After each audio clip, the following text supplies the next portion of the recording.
Those old stale desires don't feel so good, do they? And when you think about it, there's never a reason for a desire to hang around in unfulfilled form so long that it gets stale. Because when you ask, it's always given. So if you have stale desires, what's up with that? We understand how when some smart dead entity like Abraham would say, "Are you appreciating the contrast of your time and place? And don't you just love those desires that are being born out of it?" We can understand how sometimes you would not want to give us a resounding yes. When you ask, it is always given. Step 1, ask. It always being given is a step 2 part. In other words, that's not your work. When you ask, it is always given. But sometimes, without meaning to, you may not be in vibrational alignment with what you're asking for. And it's easy to understand why that might happen, because you are physically focused. There's lots for you to observe. And as you look into your environment and you see those things, you cannot help but notice them as they are. And as you notice them as they are, you achieve further vibrational alignment with them. And as you achieve further vibrational alignment with them, you continue to offer more vibration about them. And as you offer more vibration about them, you continue to get more of it. In other words, we understand how, without meaning to, you might be achieving vibrational alignment with what is, even though what is not exactly what you want. Think about it. So, if you're giving all of your attention to what is, and some of what is pleases you, then you're getting more of that. But some of what is doesn't please you, then you're getting more of that. And then you say, "Abraham, why do you keep harassing us by telling us that when we ask it is always given? Because that can't be true. Where's my stuff? There are all kinds of things that I'm asking for that is not apparently being given because I'm not finding it in my experience." And we say, it being given and you letting it in are two different things. You have to be in vibrational alignment. That's like saying, "I can't hear what's being broadcast from that radio tower on my radio. It must not be being broadcast." So you tell all your friends, "They're not broadcasting from that tower anymore because I can't hear a thing." And your friend might say, "Well, do you have your radio on? Do you have your tuner set to the same frequency?" Because if you are not set to the same frequency of the broadcast tower, you're not going to be receiving what's being broadcast. And the same thing is true of anything that you're asking for. If you're saying, "I want more money, I don't have enough money, I'm tired of not having enough money, I've never had enough money, I hardly know anybody who has enough money, I want more money, but I don't have enough money, I'm sick and tired of not having enough money, it's so irritating not to have enough money, not having enough money is scary, I wish I had more money, but I don't have enough money, I want more money." You're not a vibrational match to more money. You're a vibrational match to exactly how it is. And exactly how it is going to continue to unfold in your experience. Sometimes you say, "I'm stuck." And we say, "That's not possible because everything's in motion." You say, "Well, I'm stuck. I don't have enough money." We say, "You're not stuck. You just keep recreating the same thing over and over." In other words, it's changing. It must change. Because the vibrational frequencies are constantly being emitted in the powerful now. And what's happening is coming in vibrational response to the broadcast that you are emitting. So it is constantly changing. It's just changing to the same thing over and over and over again.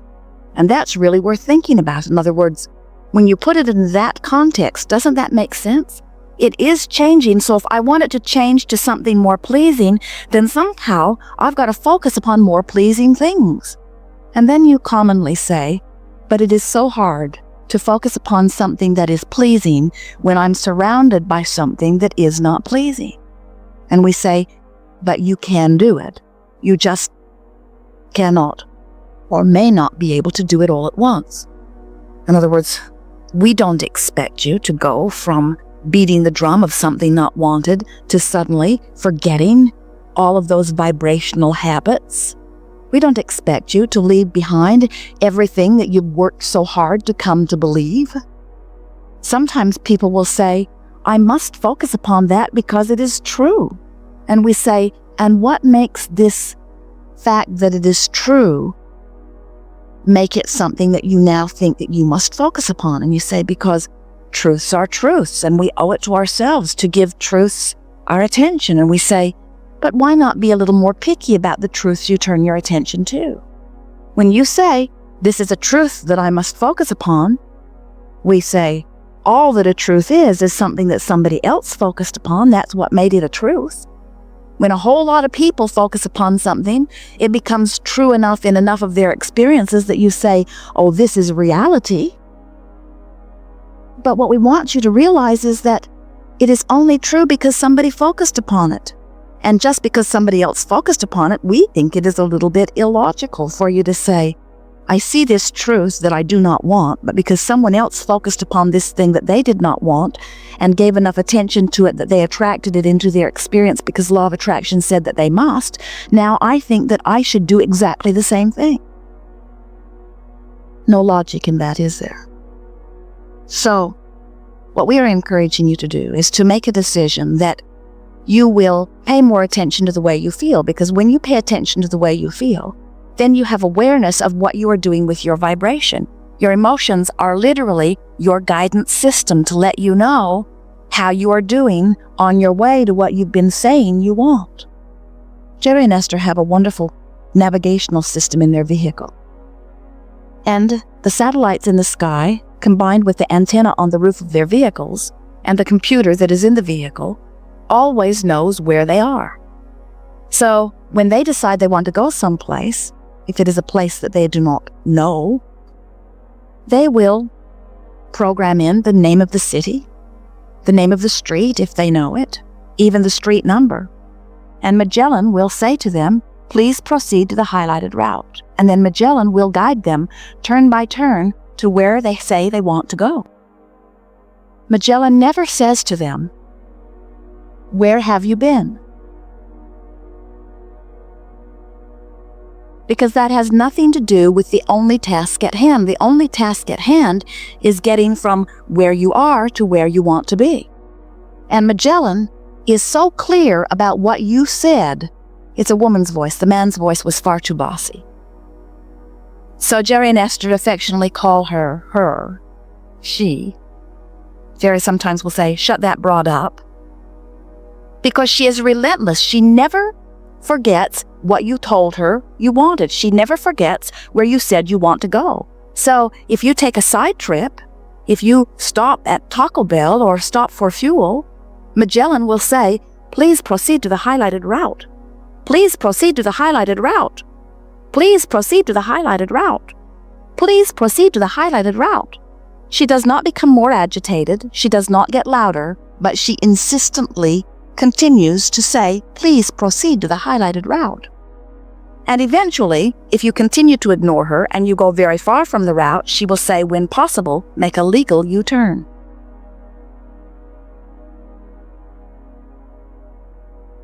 You have a similar guidance within you. It comes to you in the form of your emotions. And when you pay attention to the way you can feel when you are upon your highlighted route. You can feel when you are in alignment with that which you are saying you're wanting. And you can also feel when you are not. It is exactly the same sort of guidance. So as you are paying attention to the way you feel, you are then able to, by reaching for thoughts that continue to make you feel better, you are able to keep yourself in vibrational alignment with that which you are saying you're wanting. The best words that we've ever heard offered in your physical environment were coined by Joseph Campbell when he said, follow your bliss. That's the key to success in all things. Absolutely true. But you don't have access to the feeling of bliss from your feeling of despair. The vibrational difference is too great, any more than you could set your tuner to 98.6 FM and hear what's being broadcast on 6:30 AM. In other words, there are different vibrational frequencies you're not going to hear.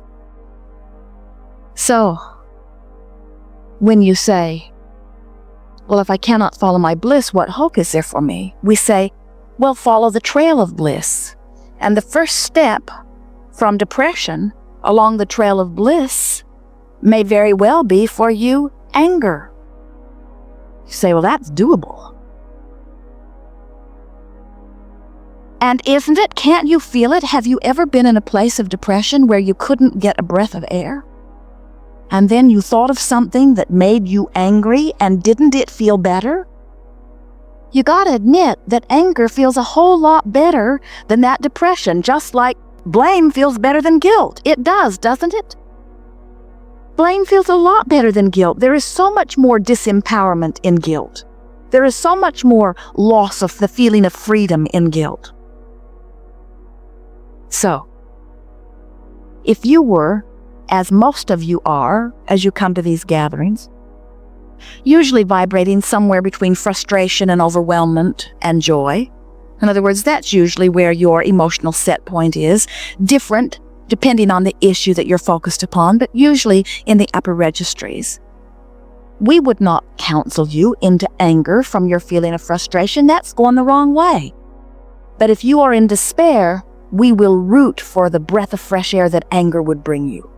And the reason that we would coach you into anger is because we know that in that anger, you're going to feel some relief, and in that relief, you're going to have moved your point of attraction. It will have shifted a little bit. In other words, you're not as stuck in disallowing the well-being that you've been asking for as you were in your despair.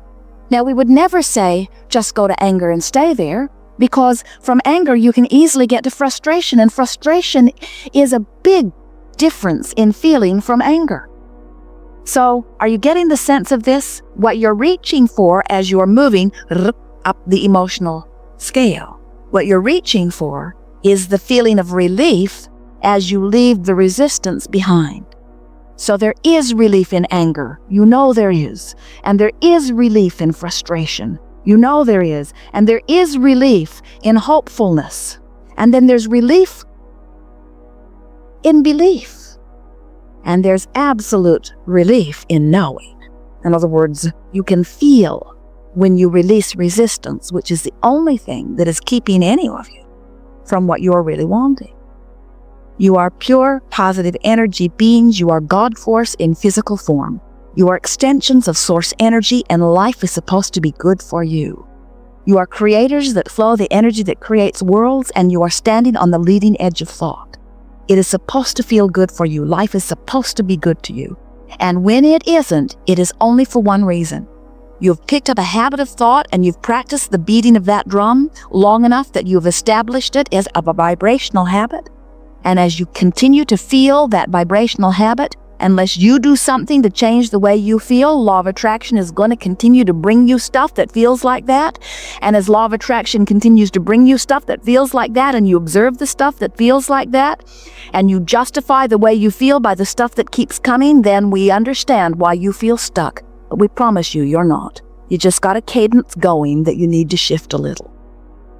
We've noticed that sometimes very powerful, very good teachers who are counselors might not understand the power that you give yourself when you find something that feels a little better to you. Most people worry when you go from depression to anger. Most people who know you would rather you're depressed than angry. Because when you're depressed, you go away and you leave them alone. And when you're angry, you're in their face. You're hard to be with. But you must reach the place, if you are going to listen to the guidance system that is within you, and it is what the art of allowing really is about. The art of finding thoughts that cause me to allow my connection with Source, that allow the well-being that I've identified to flow to me. So, when someone says to you, you should not be angry, just say to them, maybe not, but I am, and I'm glad I am. You should feel how bad I felt before I got mad. This anger is a big improvement for me. And if you don't like it, go someplace else. I won't be here forever. But right now, it's what I'm choosing, and it feels good to me. Now, here's the power in this, and this is what we really want you to hear. Now, we're really not big encouragers of running around and telling people you're angry, because they will disagree with the appropriateness of it, and they will try to talk you out of it, and then you will just end up angrier, more depressed. In other words, we see so many. You're depressed, maybe. Some of you have never felt that. Most of you have at some point or other. When you really, really, really want something and you really, really, really can't figure out how to get to it, it really, really, really feels awful. And the more important something is to you, then the more awful it feels when you feel powerless to do something about it.